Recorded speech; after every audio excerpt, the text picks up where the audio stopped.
Olá, meus irmãos, sejam bem-vindos a mais um Evangelho do Centro Espírita Chico Xavier. Mais uma vez nessa casa bendita. Agora 13 anos.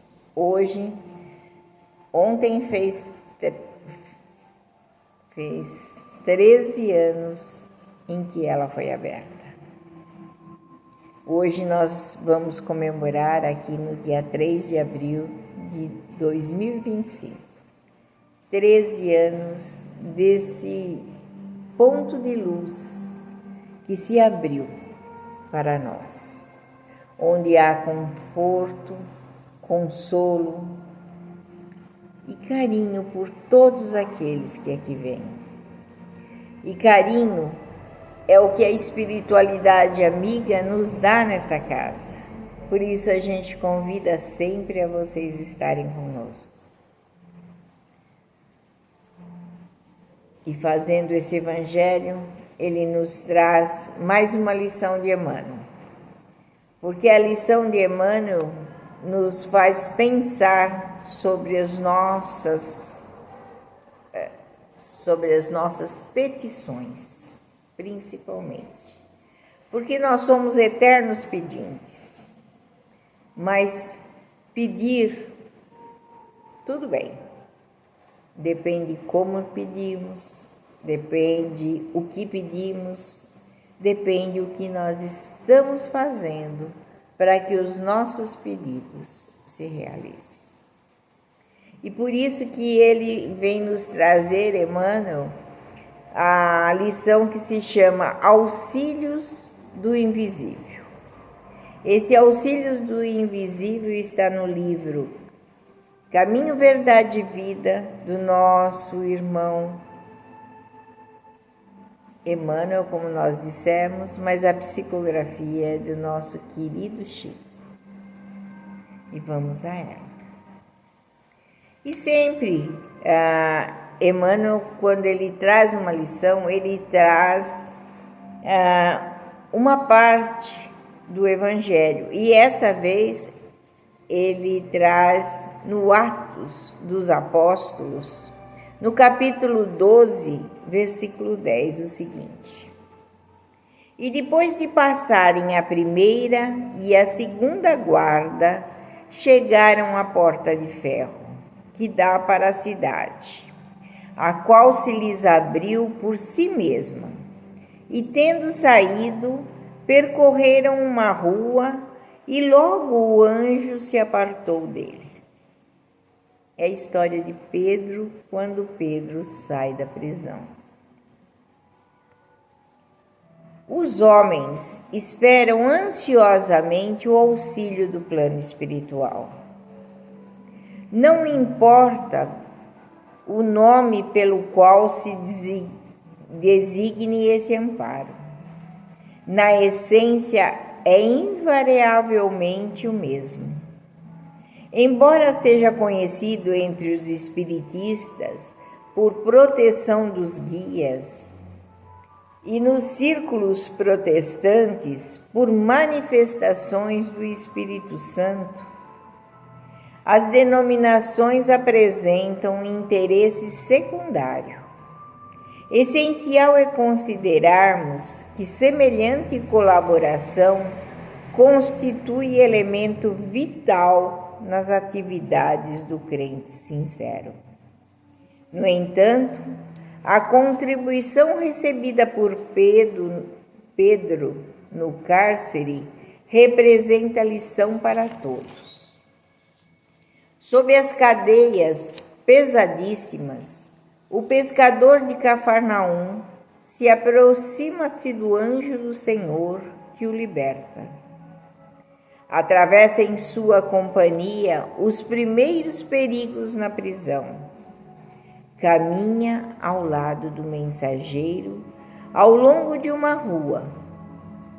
Contudo, o emissário afasta-se, deixando-o novamente entregue à própria liberdade, de maneira a não desvalorizar-lhe as iniciativas.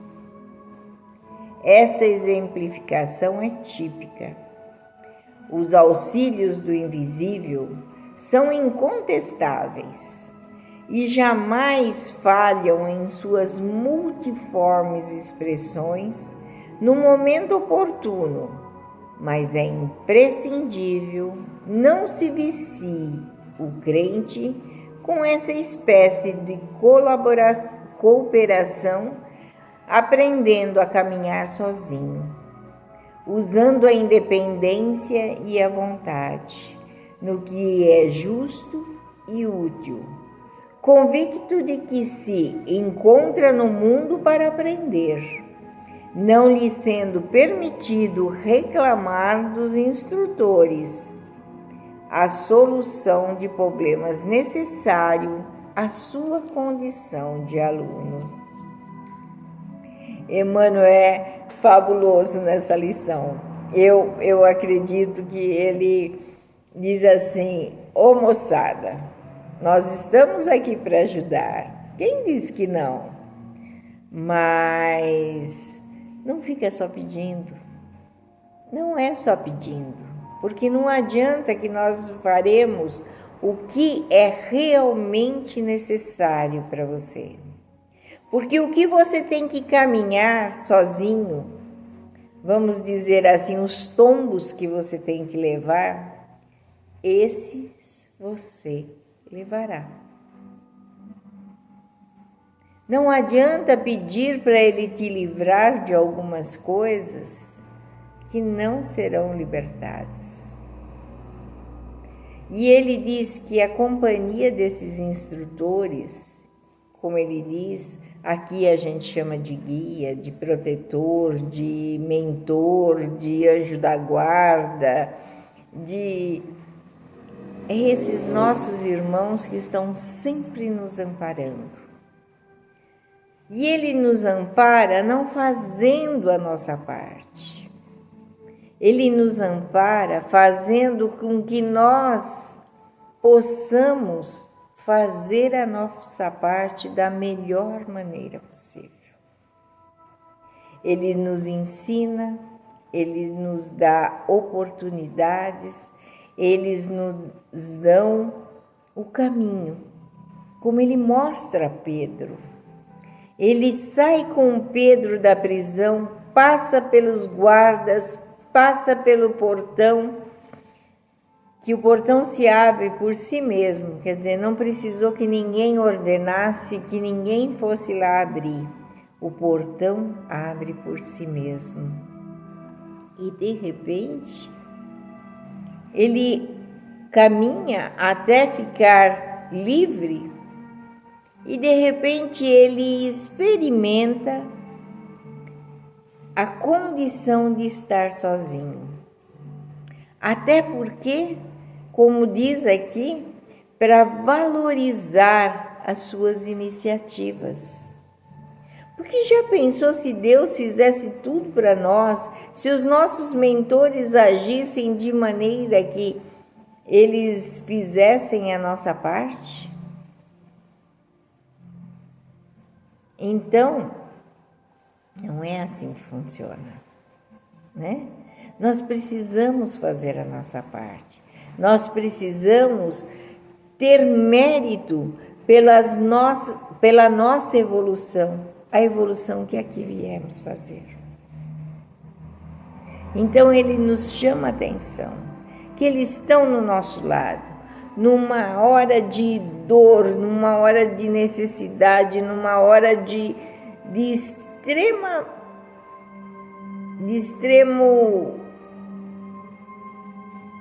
extremo perigo até para nós. Mesmo que nós temos que passar por aquilo, eles estarão do nosso lado. Eles estão. Só que de repente ele fala: caminha, vai, você pode. E é isso que nós precisamos fazer.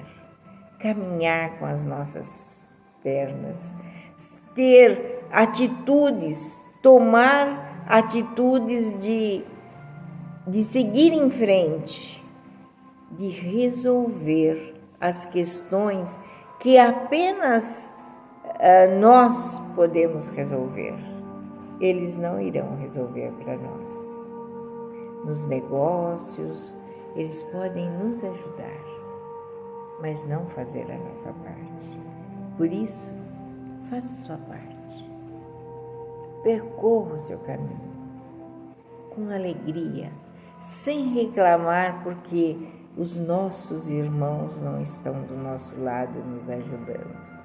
Eles estão sim, quando deixa a tarefa para que nós assim o resolvêssemos. Que Jesus possa nos abençoar sempre. Que a espiritualidade amiga esteja sempre do nosso lado. Que essa casa bendita possa fazer não só 13 anos, mas todos os anos em que ela estiver acolhendo, consolando e esclarecendo. Que Jesus nos abençoe. Que nós possamos receber as suas bênçãos, Senhor Jesus, para termos força para seguirmos em frente. Que o Senhor esteja conosco, hoje e sempre. Graças a Deus e graças a Jesus.